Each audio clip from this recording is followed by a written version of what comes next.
ഓം ശ്രീ ഗുരുഭ്യോ നമ. ജ്യോതിർഗമ ചാനലിലേക്ക് ഏവർക്കും സ്വാഗതം.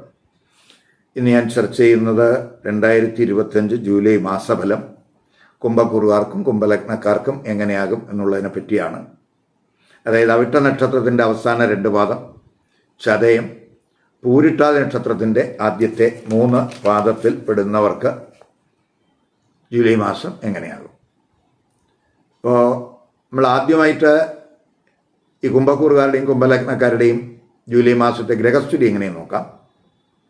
ഇപ്പോൾ ജന്മരാശ്യാധിപനും ലഗ്നരാശ്യാധിപനായിട്ടുള്ള ശനി 2-ൽ നിൽക്കുന്ന സമയമാണ്. 13 മുതൽ ആ ശനിക്ക് വക്രസ്ഥിതി വരുന്നുണ്ട്. സൂര്യൻ ജൂലൈ 16-ന് 5-ൽ നിന്നും 6-ലേക്ക് രാശി മാറുന്നു. ചൊവ്വ 7-ൽ സ്ഥിതി ഉണ്ട്. ജൂലൈ 28-ന് ആ ചൊവ്വ 8-ലേക്ക് രാശി മാറുന്നു. ബുധനാണെങ്കിൽ 6-ൽ സ്ഥിതി ഉണ്ട്, സ്ഥിതി തുടരുന്നു. പക്ഷേ ജൂലൈ 18 ആവുമ്പോൾ ആ 6-ൽ നിൽക്കുന്ന ബുധൻ വക്രത്തിൽ സഞ്ചരിക്കുന്നു. ഗുരു 5-ൽ സ്ഥിതി തുടരുന്നു. ശുക്രൻ 4-ലെ സ്ഥിതി ബലവാനായിട്ട് ശുക്രൻ 4 നിൽക്കുന്നു. ജൂലൈ 26-ന് ആ ശുക്രൻ 4-ൽ നിന്നും 5-ലേക്ക് രാശി മാറുന്നു. രാഹു ജന്മരാശിയിലുണ്ട്, കേതു 7-ലും സ്ഥിതി ചെയ്യുന്നു. ഇതാണ് ജൂലൈ മാസത്തെ ഗ്രഹസ്ഥിതി. അപ്പോൾ ഈ ഗ്രഹസ്ഥിതി അനുസരിച്ച് കുംഭക്കൂറുകാരുടെയും കുംഭലഗ്നക്കാരുടെയും ജൂലൈ മാസത്തെ ആരോഗ്യസ്ഥിതി എങ്ങനെയാകും എന്ന് നോക്കാം. ജന്മരാശ്യാധിപൻ ശനി 2-ൽ 13 മുതൽ ആ ജന്മരാശ്യാധിപന് വക്രസ്ഥിതി വരുന്നു. അഷ്ടമഭാവാധിപനായിട്ടുള്ള ബുധൻ 6-ൽ നിൽക്കുന്നത് വിപരീത രാജയോഗമാണ്. ജന്മരാശിയിൽ രാഹു ഉണ്ട്, ജന്മരാശിയിൽ കുജൻ്റെ ദൃഷ്ടിയുണ്ട്. 2-ലും ആ കുജൻ്റെ ദൃഷ്ടി വരുന്നുണ്ട്. ജന്മരാശ്യാധിപനെ ആ കുജൻ ദൃഷ്ടി ചെയ്യുന്നുണ്ട്. അപ്പോൾ സുഖസ്ഥാനത്താണ് ശുക്രൻ. ആരോഗ്യസ്ഥിതി ഓക്കെയാണ്. 13 മുതൽ ജന്മരാശ്യാധിപൻ 2-ൽ വക്രസ്ഥിതിയിലാകുന്നതിനാൽ, അതുപോലെ ജന്മരാശിയിൽ രാഹു സ്ഥിതി ഉള്ള സമയമായതുകൊണ്ട് നമ്മൾ അവിടെ കുജൻ്റെയൊക്കെ ദൃഷ്ടിയുമുണ്ട്. അപ്പം നമ്മൾ ആഹാരത്തിൽ വളരെ ശ്രദ്ധിക്കണം. ചിലർക്ക് ഈ മൈഗ്രെയിൻ പോലെയുള്ള എന്തെങ്കിലും ഇഷ്യൂസ്, ചെറിയ തോതിൽ സ്റ്റൊമക്ക് റിലേറ്റഡ് ആയിട്ടുള്ള ഇഷ്യൂസൊക്കെ ഉണ്ടാകാൻ സാധ്യതയുണ്ട്. പൊതുവെ ഒരു ടെൻഷൻ, ഉത്കണ്ഠ ഈ സമയത്ത് ഉണ്ടാകാം. 16 മുതൽ 7-ാം ഭാവാധിപനായിട്ടുള്ള സൂര്യൻ 6-ലേക്ക് മാറുന്നു. 7-ൽ കുജനും കേതുവുമായിട്ടുള്ള യോഗം, അതൊക്കെ ജീവിത പങ്കാളിക്ക് എന്തെങ്കിലും ആരോഗ്യ പ്രശ്നങ്ങൾക്ക് സാധ്യത കാണിക്കുന്നു. ഇനി നമുക്ക് തൊഴിൽ സ്ഥിതി എങ്ങനെയാണ് നോക്കാം. തൊഴിൽ സ്ഥിതി ചിന്തിക്കുമ്പോൾ 10-ാം ഭാവാധിപൻ എന്ന് പറയുന്നത് ചൊവ്വയാണ്. ആ ചൊവ്വ 7-ലാണ്. ആ ചൊവ്വ 10-ലേക്ക് ദൃഷ്ടി ചെയ്യുന്നുണ്ട്. ഭാഗ്യഭാവാധിപനായിട്ടുള്ള ശുക്രനും കർമ്മസ്ഥാനത്ത് ദൃഷ്ടി ചെയ്യുന്നുണ്ട്. അപ്പോൾ തൊഴിൽപരമായിട്ട് ഗുണാനുഭവം ഉണ്ടാകും. തൊഴിൽ മാറ്റത്തിനോ അല്ലെങ്കിൽ തൊഴിലിടത്ത് ഉയർന്ന ഉത്തരവാദിത്തങ്ങൾ ഏറ്റെടുക്കുന്നതിനോ ഒക്കെ സാധ്യത കാണുന്നു. അതുപോലെ തന്നെ നമുക്ക് നമ്മുടെ ഉത്തരവാദിത്തങ്ങളൊക്കെ കൃത്യമായിട്ടൊക്കെ നിർവഹിക്കാനും സാധ്യതയുണ്ട്. വർക്ക് ഏരിയയിലൊക്കെ നേതൃതലത്തിലൊക്കെ എത്തുന്നതിനുള്ള ഒരു ശ്രമമൊക്കെ ഈ സമയത്തുണ്ടാകും. പ്രത്യേകിച്ച് രാഷ്ട്രീയ മേഖലയിലൊക്കെ വർക്ക് ചെയ്യുന്നവരാണെങ്കിൽ അവർക്ക് ഗുണാനുഭവം ഉണ്ടാകാവുന്ന സമയമാണ്. അതേസമയം തൊഴിലിടത്ത് അഭിപ്രായ വ്യത്യാസങ്ങൾ ഉണ്ടാകാതെ നോക്കണം. അതുപോലെ തിടുക്കത്തിൽ തൊഴിലിൽ അല്ലെങ്കിൽ തൊഴിലിടത്ത് നമ്മൾ എന്തെങ്കിലും തീരുമാനങ്ങൾ എടുക്കുന്നുവെങ്കിൽ അത് തിടുക്കത്തിൽ ആകാതിരിക്കാനും ശ്രദ്ധിക്കണം. അപ്പം എന്ത് ചലഞ്ചസ് വന്നാലും, എന്ത് പ്രശ്നങ്ങൾ വന്നാലും കഴിവതും അമിതമായിട്ട് അവിടെ റിയാക്ട് ചെയ്യാതിരിക്കാൻ നമ്മൾ ശ്രദ്ധിക്കുക.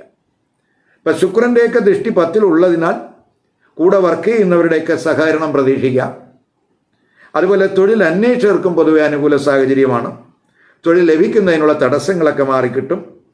രാഹു ജന്മരാശിയിലായതുകൊണ്ട് സ്വന്തം കാര്യങ്ങൾക്കും താല്പര്യങ്ങൾക്കും ഒക്കെ ഊന്നൽ കൊടുക്കുന്ന സമയമാണ്.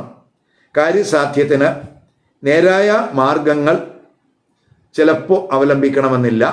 നമ്മൾ കാര്യം നേടിയെടുക്കുന്നതിന് വേണ്ടി വളഞ്ഞ വഴികളൊക്കെ ചിലപ്പോൾ സ്വീകരിക്കുന്നതിനും സാധ്യതയുണ്ട്. ഇപ്പോൾ ഗുരുദൃഷ്ടിയൊക്കെ ജന്മരാശിയിൽ ഉള്ള സമയമായതുകൊണ്ട് നമ്മൾ എന്തെങ്കിലും വളഞ്ഞ വഴിയായാലും അതൊക്കെ വളരെ സൂക്ഷിച്ചായിരിക്കും കൈകാര്യം ചെയ്യുന്നത് എന്നും കൂടെ മനസ്സിലാക്കുക. വിദേശത്തൊക്കെ തൊഴിൽ ആഗ്രഹിക്കുന്നവർക്ക് പൊതുവെ അനുകൂലമായിട്ടുള്ള സമയമാണ്.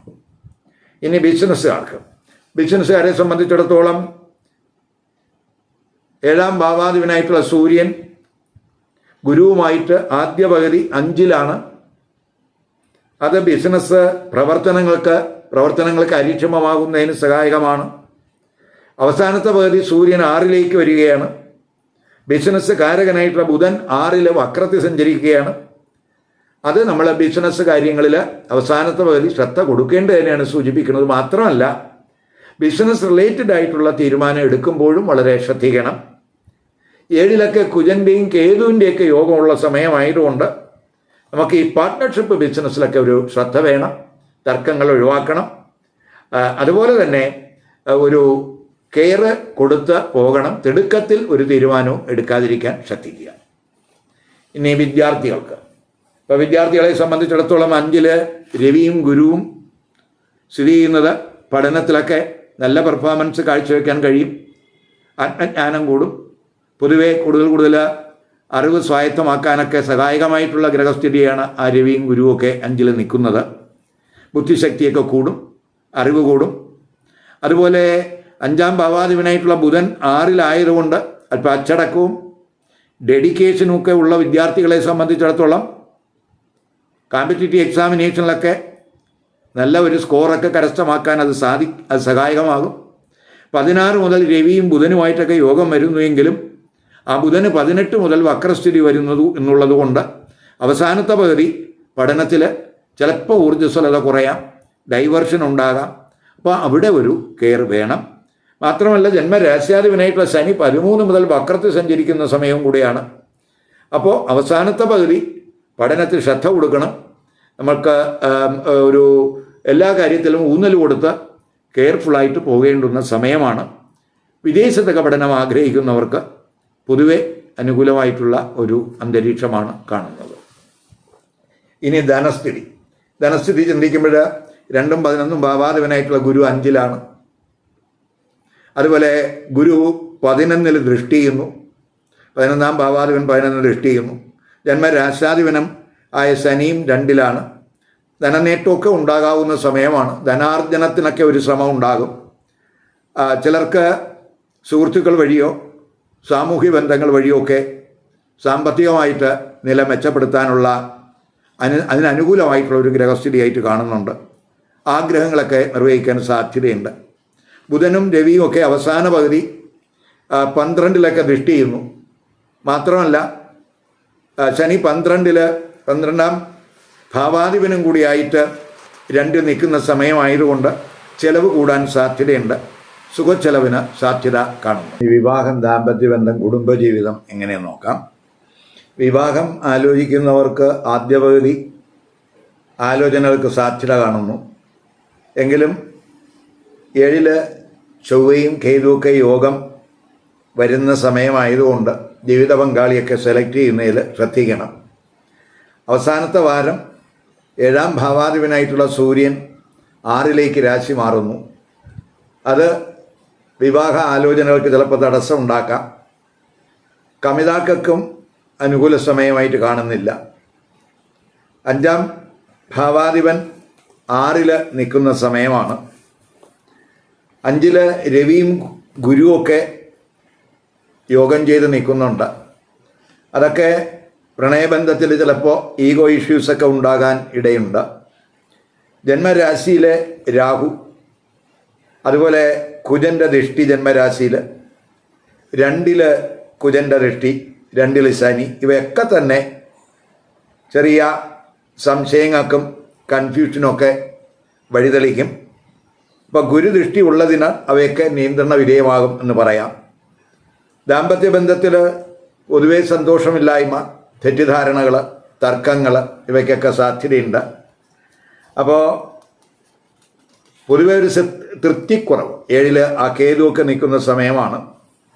അതുപോലെ കുടുംബജീവിതത്തിലോട്ട് വരുമ്പോൾ 4-ാം ഭാവാധിപനും യോഗകാരകനുമായിട്ടുള്ള ശുക്രൻ സുഖസ്ഥാനത്ത് നിൽക്കുന്നുണ്ട് 25 വരെ. അപ്പോൾ നമുക്ക് വീട്, വാഹനം ഇവയൊക്കെ വാങ്ങാൻ ആഗ്രഹിക്കുന്നവർക്കൊക്കെ പൊതുവെ അനുകൂല സമയമാണ്. വീട് പുതുക്കുന്നതിന്, സുഖസൗകര്യങ്ങൾ മെച്ചപ്പെടുത്തുന്നതിന് അവയ്ക്കൊക്കെ പൊതുവെ അനുകൂലമായിട്ടുള്ള ഒരു സ്ഥിതി കാണുന്നുണ്ട്. അതുപോലെ തന്നെ കുടുംബജീവിതത്തിൽ സന്തോഷം, സുഖമൊക്കെ അനുഭവപ്പെടാനും സാധ്യതയുണ്ട്. ആ 4-ലെ ശുക്രൻ ബലവാനാണ്. അതുപോലെ തന്നെ മാതാവുമായിട്ടും ബന്ധുക്കളുമായിട്ടുമൊക്കെ തന്നെ നല്ല ബന്ധം, അവരുമായിട്ടൊക്കെ സന്തോഷമൊക്കെ പങ്കിടാവുന്ന എന്തെങ്കിലുമൊക്കെ സാഹചര്യങ്ങൾ സമയത്തുണ്ടാകാം. ഇപ്പോൾ കുടുംബജീവിതം സന്തോഷകരമാകും. എങ്കിലും നമ്മൾ സംസാരത്തിൽ ഒരു ശ്രദ്ധ വേണം. പ്രത്യേകിച്ച് ജന്മരാശിയിൽ കുജൻ്റെ ദൃഷ്ടി, അതുപോലെ 2-ൽ കുജൻ്റെ ദൃഷ്ടി, ജന്മരാശിയിലെ രാഹു. അപ്പോൾ അതൊക്കെ നമ്മുടെ റിയാക്ഷനിൽ നമ്മൾ പ്രകോപനപരമായിട്ട് റിയാക്ട് ചെയ്യാതിരിക്കാൻ ശ്രദ്ധിക്കണം. അങ്ങനെയൊക്കെ ആണെങ്കിൽ കുടുംബജീവിതം പൊതുവെ കൂടുതൽ സന്തോഷകരമാകാൻ സാധ്യതയുണ്ട്. ജൂലൈ 2, 3, 12, 13, 24, 25, 26, 29, 30 ഈ തീയതികൾ അനുകൂല ദിവസങ്ങളായി കാണുന്നില്ല. അപ്പോൾ ഈ ദിവസങ്ങളിൽ പൊതുവെ ഗുണാനുഭവം കുറയും. അതുകൊണ്ട് കഴിവതും ശുഭകർമ്മങ്ങൾ ഒഴിവാക്കണം. ഈ ദിവസങ്ങളിൽ പുതിയ സംരംഭങ്ങൾ തുടങ്ങുന്നത് ഈ ദിവസങ്ങളിൽ ഒഴിവാക്കണം. പ്രധാന തീരുമാനങ്ങൾ എടുക്കുന്നതും ഈ ദിവസങ്ങളിൽ ഒഴിവാക്കുന്നത് ഗുണം ചെയ്യും. ഇവിടെ പറഞ്ഞത് കുംഭക്കൂറുകാരുടെയും കുംഭലഗ്നക്കാരുടെയും ഫലമാണ്.